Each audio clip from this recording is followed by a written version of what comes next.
Every so often, life furnishes one of those moments where you stand back in awe and wonderment and say, wow, I really do live in a completely ridiculous clown world, don't I?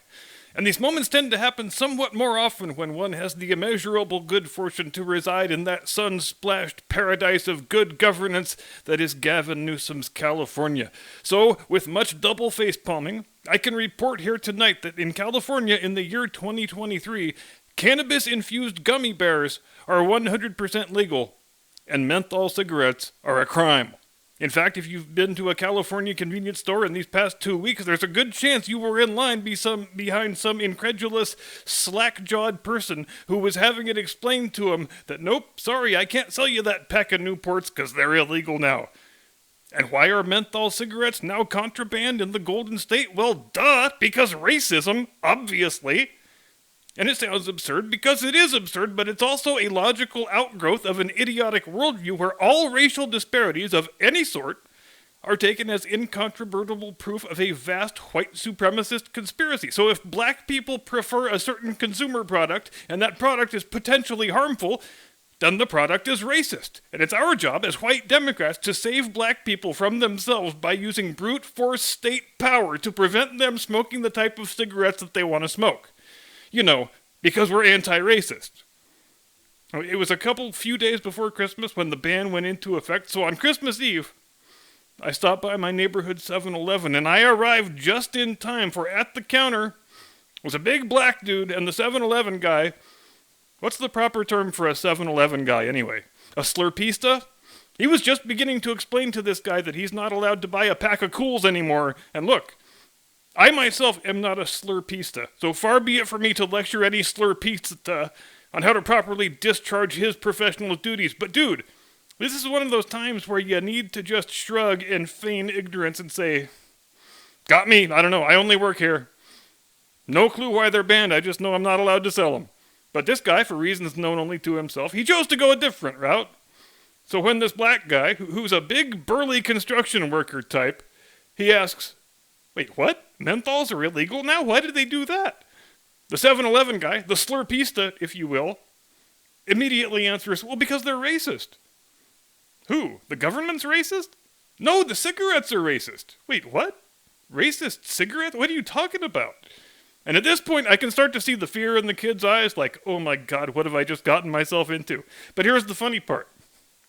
I don't even know if he was being sarcastic or serious when he said, because they're racist. My best guess is he was trying to make a joke, he didn't phrase it very well, and it got misconstrued. And before he knows what's happened, all of a sudden he's in the position of having to give a serious explanation of the policy that he was only trying to joke about. And here, though far too late, is where he began trying to feign the ignorance. Oh, I'm not really all that sure. I think I heard someone say that,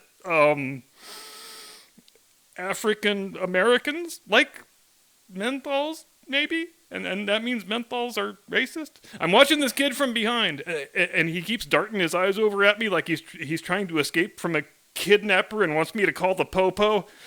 And I see the customer's head slowly tilting sideways, just in puzzlement. Then he just spins around and goes, all right, man, whatever. And walks out, chuckling to himself. But aside from just being funny, this incident got me to thinking about how many of the people who are most affected by this dumbass law probably voted for the same people who agitate for such policies. If you don't want your favorite products banned, then don't vote for crazy public health fascists all the time, because the people who gave us shut down schools and 2 years of mandatory religious face coverings are the same people who do things like banning menthol cigarettes while promoting the wonders of cannabis use. And when we tell them that they're quite obviously insane, what do? Well, they throw their fancy degrees at us, and they say, oh, shut the hell up, you unwashed rabble!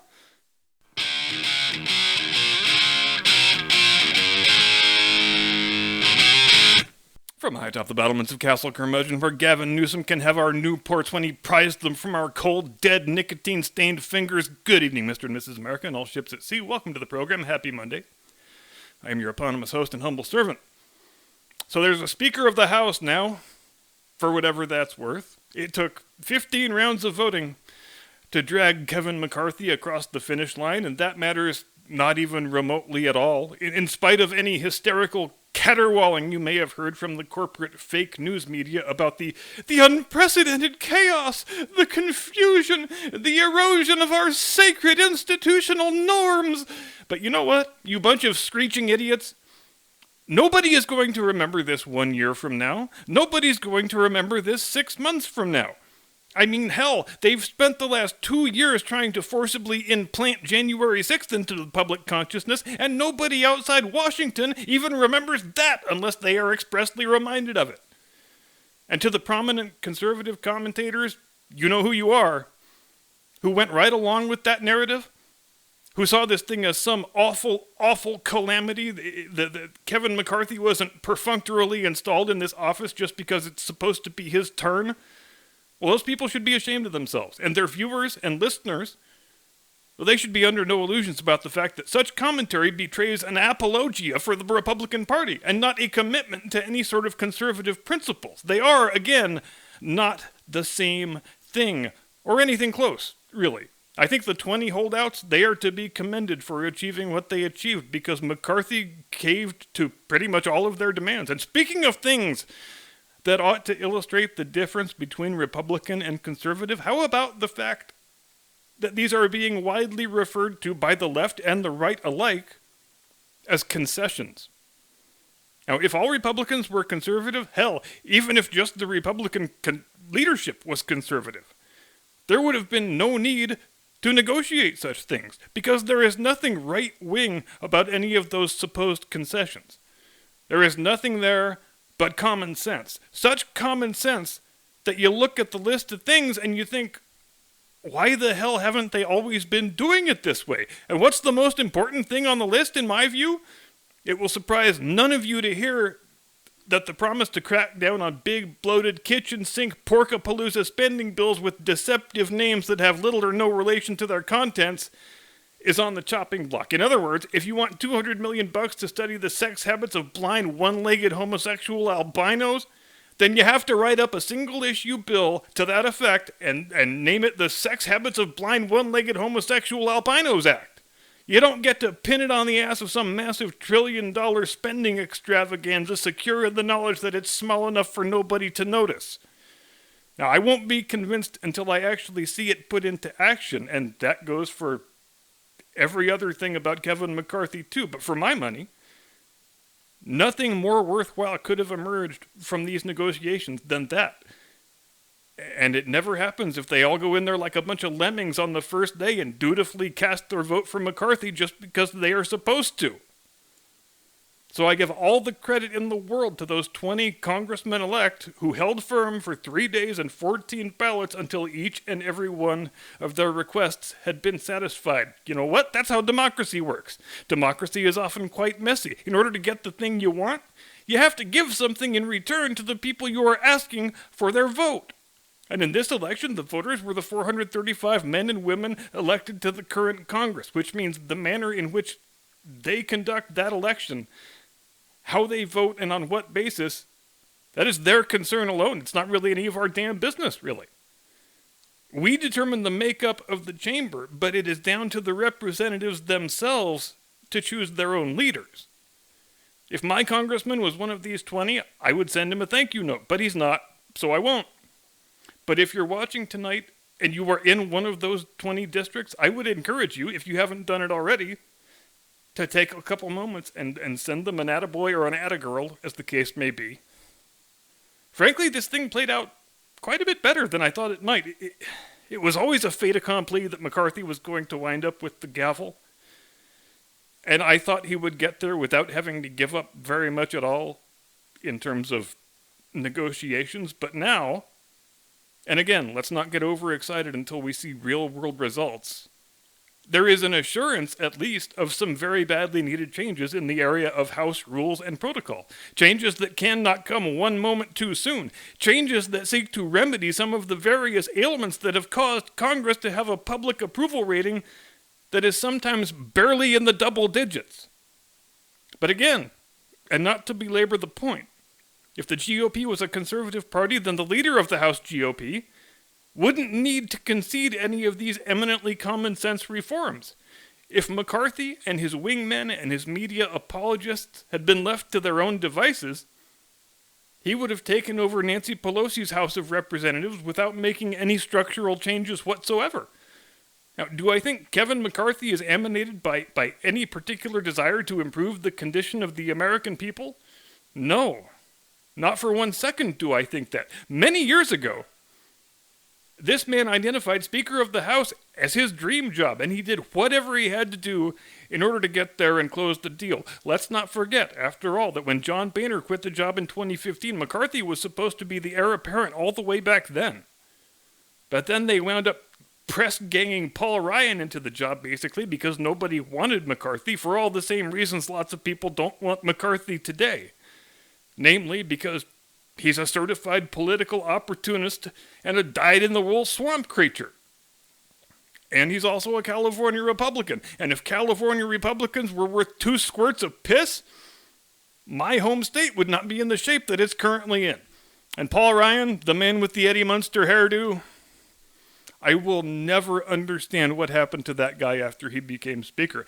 Everybody on the right was thrilled, at least initially, when the gavel wound up in his hand because he was regarded as one of the most reliable conservatives in the entire GOP caucus. In fact, he was chosen for the number 2 spot on the 2012 ticket, mostly to reassure people on the right that he would provide some sort of check against the squishier instincts of a potential President Willard Romney. I don't know if you remember the Ryan versus Biden vice presidential debate, but Ryan wiped the floor with that old fool, ran circles around him. You probably couldn't make a better case than he did for why globalist neoliberalism is a failed ideology. And then fast forward 4 or 5 years, and the guy is just another globalist neoliberal. And his former running mate, Pierre Delecto, he wound up in the Senate where he currently flaunts his conservative bona fides by voting with the Democrats on every single piece of legislation that comes up for a vote. Oh, speaking of historically unprecedented events, after fully 50 years spent in national government, and hold on to your hats here, folks, because this is a big one, Joe Biden has been to the border. He and his surrogates are no longer lying out their asses when they say that he has been to where the U.S. meets Mexico. That's right, ladies and gentlemen, after 2 years and something like 5-point-something million illegal aliens being lovingly ushered across the border, the big guy finally acquiesced to going down there for part of an afternoon and having a very brief look around. And the people of El Paso, they probably wish the old guy would come visit every week because their town got the full-on Potemkin Village treatment, whereas 3 or 4 days ago you could walk through the entire downtown and the whole airport terminal and not step on anything but sleeping Venezuelans. When Grandpa Joe showed up yesterday, it was nothing but spotless sidewalks as far as the eye can see, baby. And look, the whole Potemkin Village gambit, it makes a hell of a lot more sense when you're living in Russia in the 17th century and the Tsar has no possible way of knowing what this village looks like on a normal everyday basis. But today, we have television. The internet is a thing. We have even got the radio. And we know that Joe Biden is an aged man in the throes of severe cognitive decline who can't tell his ass from a hole in the ground most days, but even still, does anybody really think Joe Biden doesn't know what El Paso looked like last week? Like he's just going to have a quick look around and say, hell, I don't see any migrants anywhere. Must be another right-wing conspiracy theory. You're doing a heck of a job, Alex. Although, hell, I guess anything is possible when the president is intellectually indistinguishable from a wilting, unwatered houseplant. In other news, the World Economic Forum is holding their big annual shindig in Davos this week, and is it just me, or does it seem like this thing happens about twice a month? And I just wanted to take a moment to read a brief excerpt from the opening remarks of Mr. Klaus Schwab. Quote, you will eat the bugs! The bugs are tasty and nutritious and you will love them. Only by eating the bugs can we save the planet, and when you eat the homes in the winter you will know more, no more fossil fuels. You will use the wind and the sunshine and the magical rainbow unicorn farts, and also you will have no automobile. You will ride bicycle instead. And if you ride the bicycle with your mouth open, the bugs will fly inside and you can eat while you ride. End quote. And last item for tonight, speaking of people who might benefit from riding a bicycle, An alleged journalist from NBC News by the name of Kate Bernick has penned an important and thought-provoking editorial entitled, "Don't Leave Fat People Out of Your DEI Goals." And what follows is around 3,000 words of a fat woman trying to convince herself that she should be a member of an officially registered marginalized victim group by virtue of her fatness, which is a pretty bold move, really. It used to be that affirmative action was only available to people on the basis of their immutable personal characteristics, but Kate Bernick thinks she should get that same treatment just because she enjoys shoving lots of food in her face and never getting off her fat ass to go exercise. Now let's read a brief excerpt from this piece just so you can get a sense of how very, very inspiring it is. So here's where she sums up her list of demands, which shockingly doesn't include ice cream or Cheetos. Quote, "Employers should be asking themselves, are larger employees welcome and safe in their workplace? They should remind staff to never comment on people's bodies, as you would on race, religion, gender, or sexuality. As they might accommodate someone with an injury or a disability, workplaces should ensure that office space and travel needs accommodate plus-size employees. Office gifts and swag should be kept body neutral or offered in extended sizes for those who need it. Hiring practices should be updated to recognize and combat anti-fat bias, like all other implicit biases. Healthcare plans should offer a wide range of providers so fat folks can see the best medical professionals for them. Weight discrimination and anti-fat bias could be included in workplace harassment training. And any workplace wellness program that specifically emphasizes weight loss should be acknowledged as harmful and ended immediately." End quote. In other words, the entire world and everyone in it has to bend over backward to make sure I don't feel bad for being a big, fat, disgusting tub of lard with no impulse control. And don't you ever suggest that losing weight might confer a health benefit, because, damn it, it is my right to drop dead from a massive coronary before the age of 40, and I shall be damned, sir, if I let you or any other fat-phobic bastard get in my way. And I believe that's just about all I've got for tonight. I hope your first weekend of 2023 was a good one, which it probably wasn't if you live in California and happen to like menthol cigarettes, but it is what it is. They are pretty good for drowning out the stench of hobo poop, so it has to be said that this could wind up causing quite the humanitarian crisis, I think, unintendedly. Thanks very much for watching. See you Wednesday. Do not comply. Get off my lawn.